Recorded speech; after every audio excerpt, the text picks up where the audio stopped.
What's going on, guys? Welcome to the Pack Fantasy Football League podcast that I'm starting up. Just little 2 to 3 minute snippets, hopefully once a month.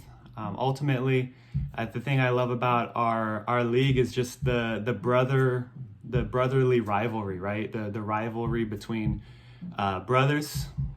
With that being said, I do want to take a quick moment of silence for RJ's fantasy team.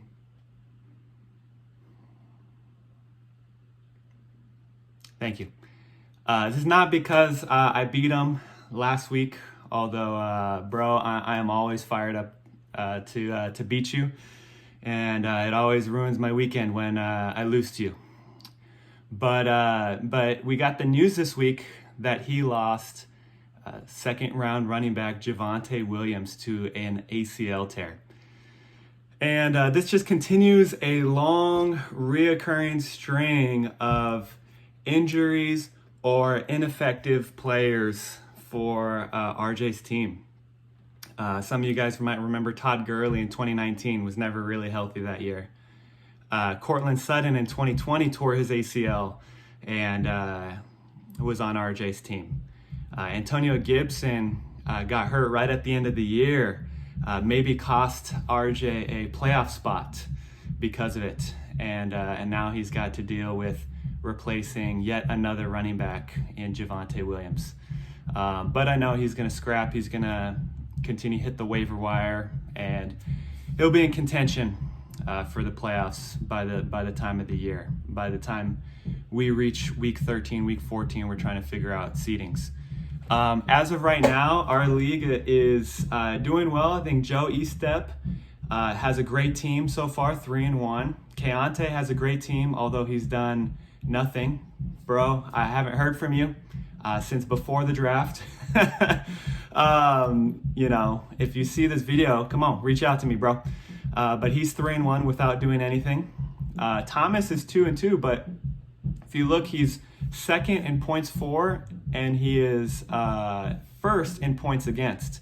So people are really having good days against Thomas, and so that 2-2 record is probably a little deceiving. He's got a better team than his record shows.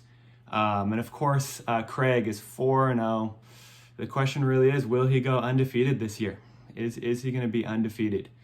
The guys at the bottom, I'm 2-2.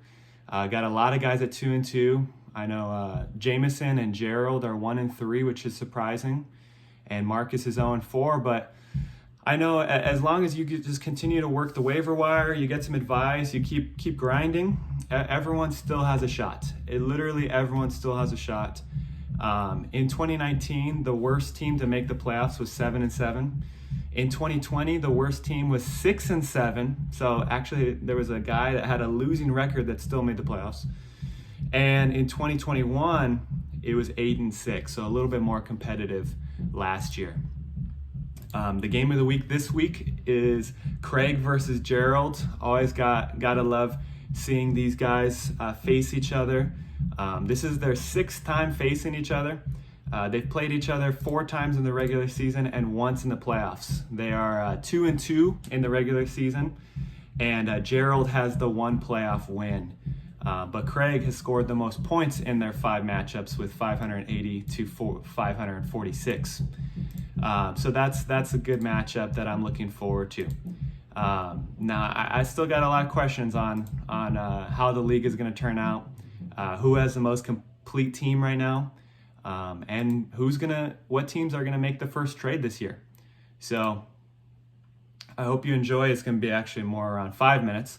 But hoping to do these at least once a month, kind of recap, maybe talk a little trash, and just have fun. Just have fun with it. So I love you guys a lot. The Colts and Broncos are getting ready to start week 5 on Thursday night right now.